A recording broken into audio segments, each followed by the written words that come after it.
আমাদের জুলাই আন্দোলনের স্বাধীনতাকে কোনোভাবেই নষ্ট হতে দেওয়া যাবে না। এই সমস্ত বামপন্থীদেরকে অবশ্যই প্রতিহত করতে হবে।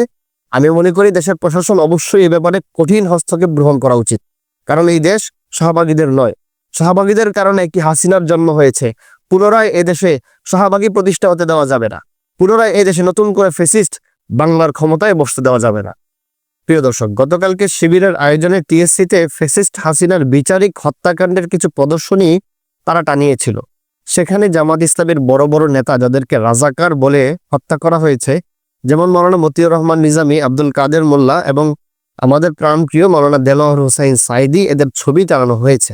কিন্তু এর কিছুক্ষণ পরেই ঢাকা ইউনিভার্সিটির বামপন্থী সংগঠনের সাথে জড়িত কিছু ছাত্র এসে এই ছবিগুলোকে সরিয়ে ফেলে এবং তারা আন্দোলন করে আর বলতে থাকে স্বীকৃত রাজাকারদের ছবি এখানে কেন টানানো হয়েছে।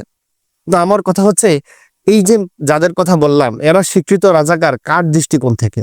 কোন শাসকের বিচার ব্যবস্থায় এরা রাজাকার? আপনাকে আগে বুঝতে হবে হাসিনা কেন ফ্যাসিস্ট হয়েছে। হাসিনা ফ্যাসিস্ট হয়েছে বিরোধী দল দমনের এক নিকৃষ্ট মাধ্যম সে অবলম্বন করেছে। জামাত ইসলামের মতো এত বড় একটি সংগঠনকে হাসিনা কিভাবে দমন করেছে?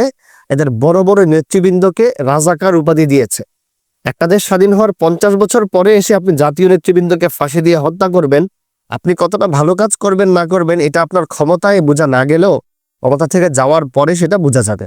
ক্ষমতার বলে আপনি অনেক কাজ করতে পারবেন, কিন্তু কোন কাজটা ভালো আর কোন কাজটা খারাপ এটা ক্ষমতা থেকে যাওয়ার পরেই অনুধাবন করবেন।